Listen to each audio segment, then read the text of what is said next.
What if I told you that one of America's most dangerous invasions isn't happening at the border or in cyberspace, but deep inside a protected national park, in the wetlands of Florida? An enemy is spreading silently. It does not roar. It does not announce itself. Most of the time, you never see it coming. The Burmese python, a predator that does not belong here, yet now dominates the Everglades. Some of them grow longer than a car. They swallow deer, alligators, even animals once considered apex predators themselves. And worst of all, they are almost impossible to track. They hide in tall grass, dark water, and dense swamps where human eyes are useless. For years, America has been losing this fight. Trained hunters failed. Tracking dogs failed. High-tech sensors failed. Even cash bounties barely made a dent. Scientists estimate there could be tens of thousands, possibly hundreds of thousands, of these snakes spreading unchecked, quietly collapsing one of the most important ecosystems in the country. Entire species have disappeared from certain areas. Small mammals reduced by more than 90%. Food chains breaking apart, one link at a time. So the question became desperate: how do you stop a predator that you cannot see, cannot outnumber, and cannot scare? That is when someone proposed an idea that sounded almost absurd. What if, instead of hunting the snake, you tricked it, not with guns, not with traps, but with a rabbit, a fake rabbit, engineered to move, to release scent, to produce body heat, to mimic life so convincingly that a python's instincts would betray it? A robot designed not to fight, but to be hunted. To some, it sounded like science fiction. To others, a waste of taxpayer money. To animal rights groups, it raised uncomfortable questions. And to the scientists watching the Everglades slowly unravel, it might have been the last option left. Hundreds of these robotic rabbits were released into the wilderness. What happened next shocked everyone, because this experiment didn't just test technology. It tested how far the United States is willing to go to correct a mistake it helped create. And once you understand what followed, you may never look at wildlife management the same way again. To understand why this experiment even reached the Everglades, you have to confront a hard truth that many Americans are uncomfortable admitting. This invasion did not begin with the snake, it began with us. Decades ago, Burmese pythons were imported into the United States as exotic pets. They were sold legally, displayed proudly, and treated as status symbols. At first, they were small, manageable, but pythons do not stay small. As they grew, so did the problem. Owners who could no longer handle them made a choice that felt harmless at the time. They released them into the wild. Florida's wetlands seemed forgiving, warm, vast, empty. They were not. Then nature intervened. In the early 1990s, powerful hurricanes tore through South Florida, destroying breeding facilities and releasing even more snakes into the Everglades. What began as scattered mistakes turned into a population foothold, and once the pythons settled in, the ecosystem had no defense. The Everglades evolved without a predator like this. Native animals did not recognize it as a threat. They did not know how to flee. Raccoons, rabbits, foxes, birds, even deer became prey. Some populations collapsed almost entirely within a generation. This was not balance. It was erasure. Scientists sounded alarms early, but solutions were limited. The Everglades is vast, muddy, and visually deceptive. Pythons blend into their surroundings with terrifying efficiency. They move silently. They hunt by heat and scent, not sight. A 6-meter snake can lie just inches away and remain invisible. Traditional hunting failed because the enemy could not be found. Technology offered little help. Cameras missed them. Drones scanned endlessly with minimal success. Even trained dogs struggled in waterlogged terrain where scent dissolved quickly. Then there was the scale problem. Even when a python was caught, it barely mattered. For every snake removed, many more remained hidden. And unlike native predators, pythons reproduce aggressively. A single female can lay dozens of eggs at once. Miss one breeding season, and the population rebounds. This is when the fight began to feel unwinnable. Public frustration grew. So did political pressure. Taxpayers demanded action. Environmental agencies faced a choice between admitting defeat or attempting something radical. That is when the idea shifted: if you cannot outhunt a predator, Perhaps you can outthink it. Researchers returned to the basics. How does a python perceive the world? What signals does it trust? The answer was simple and unsettling. Heat, movement, scent, life. Pythons do not chase randomly. They wait. They strike only when instinct confirms the target is real. That insight changed everything. The goal was no longer to search for snakes directly, but to make the snakes reveal themselves. To create something so convincing that it would trigger the python's hunting response. Something that would draw it out of hiding. This was not about robotics for spectacle. It was about manipulation. The rabbit was chosen for a reason. Small mammals had vanished from large sections of the Everglades. Their absence was already proof of the snake's impact. By mimicking one, scientists hoped to exploit a hunger the ecosystem itself had exposed. What followed was not a leap of imagination, but a calculated gamble. Could technology imitate life well enough to deceive an apex predator? Could a machine tap into instincts shaped by millions of years of evolution? And if it worked, what would that mean for the future of wildlife control? The answers would not come from simulations or labs, they would come from the swamp, and once the robotic rabbits were deployed, the Everglades began to respond in ways no one fully anticipated, because the snakes were watching, and they were listening. When the first robotic rabbits were placed into the Everglades, expectations were cautious. No one knew if the snakes would even notice them. The environment was unforgiving. Thick mud, humidity that corrodes electronics, heat that distorts signals. Anything artificial tends to fail quickly here. If the technology broke down, it would simply become another piece of debris swallowed by the swamp. But these machines were not designed to look impressive to humans, they were designed to lie. Each rabbit was engineered to imitate the exact signals a python trusts most. Subtle body movement, not constant motion. Internal heating elements calibrated to match mammal body temperature. Synthetic scent released at intervals, mimicking the chemistry of living prey.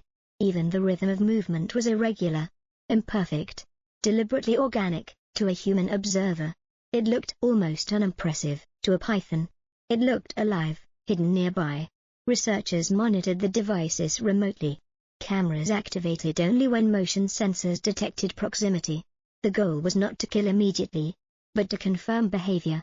Did the snakes approach? Did they strike? Did they hesitate? At first, nothing happened. Hours passed. Then days. Skeptics grew louder. Critics pointed to the cost. Environmental groups questioned the ethics. Some officials quietly prepared to label the program another failed experiment. Then the footage arrived, a slow ripple in the water. Vegetation shifting without wind. A massive body emerging almost invisibly. The python did not rush. It circled. It tested. It waited. Then it struck. The moment was decisive. The snake committed fully. Wrapping around a machine that did not breathe, did not struggle, and did not die. Sensors recorded the encounter.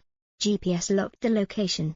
Within hours, trained teams were dispatched. For the first time, the hunters were not searching blindly, they were responding. This changed the equation. Instead of covering miles of swamp hoping to spot camouflage, teams now had precise coordinates. Instead of guessing where snakes might be, they knew where at least one was actively hunting. The rabbit had done its job, not by fighting, but by revealing. More deployments followed. Not every rabbit succeeded. Some were ignored. Some malfunctioned. Some were damaged by weather or other animals. But enough worked to prove the concept. Patterns emerged. Snakes returned to the devices repeatedly. Certain areas showed higher activity than expected. Hidden corridors of movement were mapped for the first time. The Everglades began to give up its secrets, yet with success came new concerns. Was this method scalable? Could it keep pace with reproduction rates? Would pythons eventually learn to avoid the decoys? Could manipulating instincts create unintended consequences for other species? And beneath the technical questions lay a deeper unease. This was no longer simple eradication. It was behavioral exploitation. The snakes were not being outpowered. They were being deceived. Some scientists defended the approach as necessary. The alternative was continued collapse of native wildlife. Others warned that reliance on technological manipulation could distance humans even further from ecological responsibility, turning nature into a problem solved only through trickery. The public reaction mirrored this divide. Some saw innovation. ingenuity, proof that science could intervene without indiscriminate destruction. Others saw a troubling precedent, a future where machines bait animals into death. Sanitized and efficient, both interpretations held truth. What could not be denied was this: for the first time in decades, the United States had found a way to expose a predator that had thrived in invisibility. The robotic rabbits did not end the invasion. They did not restore balance overnight, but they cracked open a door that had been sealed shut. The question now was not whether the technology worked, it was what would happen next. Once humans realized they could manipulate instinct itself, because when control moves from force to deception, the ethical ground shifts, and the consequences of that shift were only beginning to unfold. As the program expanded, the conversation around the robotic rabbits began to change. At first, the focus had been purely practical. Did it work? Could it help locate pythons faster than traditional methods? Was the cost justified by the results? Those questions were easy to measure. Numbers could answer them. But once the technology proved effective, a deeper debate surfaced, because success forced Americans to confront not just how to stop the snakes, but what kind of intervention they were now willing to accept. The robotic rabbit did not kill directly. It did something more subtle. It turned the python's own instincts against it. Hunger became a liability. Evolutionary advantage became a weakness. A predator that had survived by remaining unseen was exposed precisely because it behaved as nature designed it to. For many scientists, this felt like progress. They argued that compared to indiscriminate hunting, this method was targeted. Fewer people entering sensitive wetlands, less random disturbance, more precision. In theory, fewer unintended deaths of native animals. To them, deception was not cruelty, it was efficiency. But others were uneasy. They pointed out that manipulating behavior at this level blurred important lines. Once humans become comfortable deceiving animals to achieve management goals, what limits remain? If instinct can be exploited so easily, does responsibility increase rather than decrease? This was not an abstract concern. Wildlife management has a long history of unintended consequences. Solutions introduced with confidence later revealed new problems. Species adapt. Systems shift. Control creates feedback loops that are difficult to predict. Some critics warned that pythons might eventually learn. Not consciously, but evolutionarily. Individuals that avoided the decoys would survive and reproduce. Over time, the effectiveness could decline, pushing managers toward even more invasive techniques. Others worried about normalization. If robotic prey became accepted, what would come next? Artificial mating signals? Chemical lures that override natural behavior? At what point does management stop being conservation and start becoming domination? Supporters countered with urgency. They pointed to the devastation already caused. Vanishing mammals, altered food chains, irreversible damage unfolding quietly year after year. Waiting for perfect solutions, they argued, was itself unethical. Every delay allowed further collapse. This tension revealed something fundamental. There were no clean choices left. The Everglades was no longer a pristine system disrupted by chance. It was a battlefield shaped by human decisions stretching back decades. Exotic pet trade, habitat alteration, climate events, policy delays. The robotic rabbit did not create the problem. It responded to one already spiraling, and yet, the way a society responds to crisis defines its values. In public meetings and scientific forums, a new language began to appear. Words like proportionality, thresholds, safeguards. The focus shifted from whether the technology should exist to how it should be governed. How many deployments were justified? Where should limits be set? Who decides when a line has been crossed? These questions had no easy answers. What was clear was that the robotic rabbit had changed the conversation. It forced a reckoning with the uncomfortable reality that modern conservation often operates in gray zones, between action and restraint, between care and control. The snake invasion exposed the cost of inaction. The technology exposed the cost of intervention. Both carried risks, and somewhere between them lay responsibility. As Florida continued to deploy the decoys, the Everglades remained under pressure. Progress was measured slowly, not in victory, but in containment. Not in elimination, but in slowing the damage enough for native species to breathe again. The robotic rabbit did not offer redemption, it offered time. Time for ecosystems to recover, time for better solutions to emerge, time for society to decide how far it was willing to go, and as the time was bought, one truth became unavoidable: once humans learn how to manipulate nature with precision, choosing when not to use that power becomes the hardest decision of all. As the months passed, the robotic rabbit program settled into a strange middle ground between breakthrough and uncertainty. It had not failed, but it had not solved the problem either. The Everglades did not suddenly recover. Lost species did not immediately return. The snakes did not disappear. What changed was something quieter but significant. For the first time in years, wildlife managers felt they were no longer completely blind. They could see patterns. Data collected from the decoys revealed movement corridors that had never been mapped. Seasonal shifts became clearer. Certain areas acted as hubs, not just for hunting, but for breeding. This information reshaped strategy. Effort became more focused. Wasteful searching decreased. The swamp, once opaque, began to speak in fragments, yet every answer raised new questions. If technology could expose predators so effectively, why had it taken so long to adopt? And if it worked here, would it be applied elsewhere? To other species, other ecosystems, other problems? This is where the story expands beyond Florida, across the United States. Invasive species are not an exception. They are a pattern.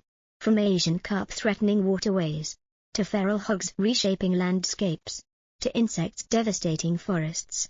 Each case carries the same dilemma: act aggressively and risk ethical fallout, or act cautiously and risk irreversible damage. The robotic rabbit became a symbol of this dilemma, not because it was perfect, but because it represented a shift, away from brute force alone, and toward behavioral intervention, away from chasing symptoms, and toward understanding systems.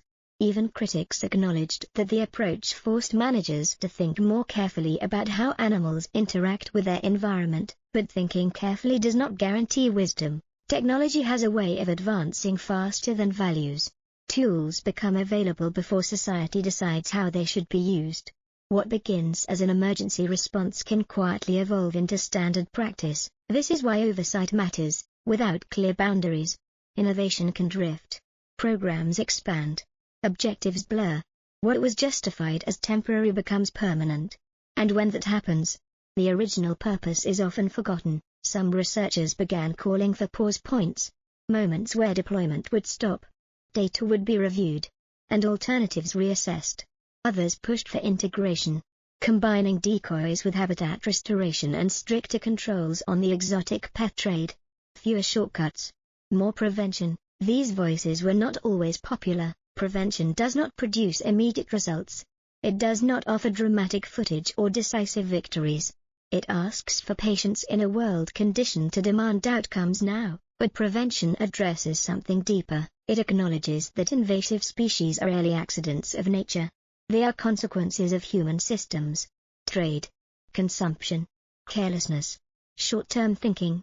The robotic rabbit may intercept the result, but it cannot erase the cause. And that distinction matters, because as long as the underlying behaviors remain unchanged, new invasions will follow old ones. New technologies will chase new mistakes. The cycle will repeat. Each time with greater sophistication and higher stakes. The Everglades stands as a warning, not just about snakes, but about how easily imbalance takes root when responsibility lags behind capability. The robotic rabbit showed what humans can do when pushed to innovate.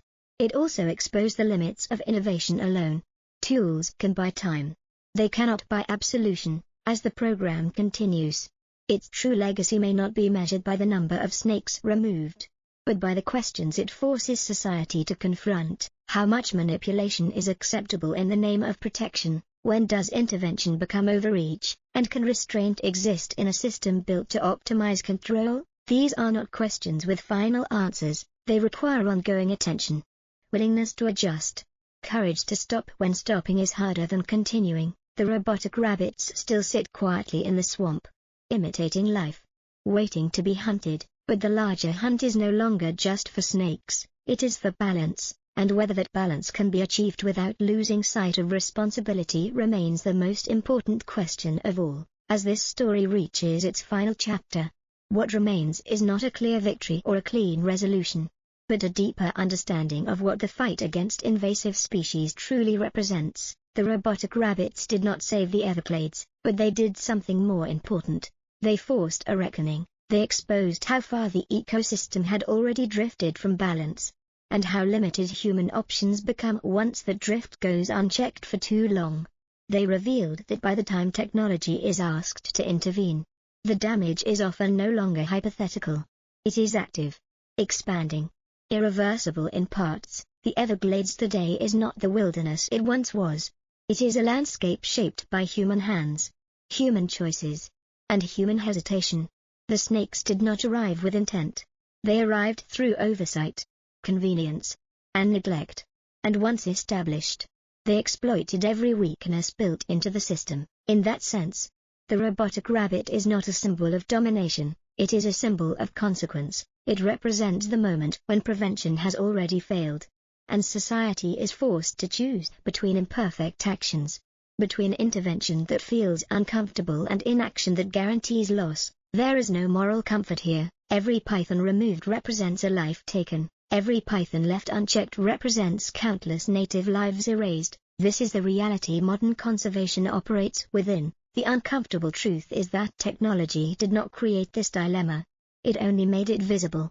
The real question is whether visibility leads to responsibility, or simply to more efficient avoidance, because the danger is not that humans have learned how to manipulate instinct. The danger is that manipulation becomes easier than reflection. If robotic prey becomes just another tool, deployed without restraint, then the lesson of the Everglades will be lost.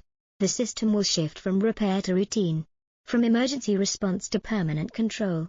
And once that happens, the line between stewardship and domination fades quietly, yet there is still a narrow window of possibility. The data gathered, the debates sparked, the discomfort raised all point toward the chance to rethink how invasions are handled before they reach crisis stage. Strong regulation of wildlife trade, earlier intervention, investment in habitat resilience rather than constant reaction, education that treats prevention as a collective responsibility, not a bureaucratic task. These solutions are less dramatic. They demand patience. They lack the spectacle of innovation, but they offer something technology cannot. They reduce the need to deceive, to manipulate, to hunt in the first place. The Everglades may never return to what it was. Some losses cannot be undone, but future losses can still be prevented elsewhere. If the lesson is taken seriously, that lesson is simple and deeply uncomfortable. When humans delay responsibility, they inherit harder choices later. When balance is ignored, control becomes necessary, and when control becomes the only option left, every decision carries a cost. The robotic rabbits will eventually be retired. Technology will evolve. New tools will emerge. But the question they raised will remain long after the last device is removed from the swamp. Will society learn to act earlier, with humility and restraint, or will it continue to rely on increasingly clever ways to fix problems after they have already spiraled? In the end, the story of the robotic rabbit is not about a machine fooling a snake, it is about a system fooling itself into believing that correction is easier than prevention, and whether we choose to break that cycle will determine not only the fate of places like the Everglades, but the values that guide conservation in a world humans have already reshaped, because the most important test is not whether technology works, it is whether we learn enough not to need it again.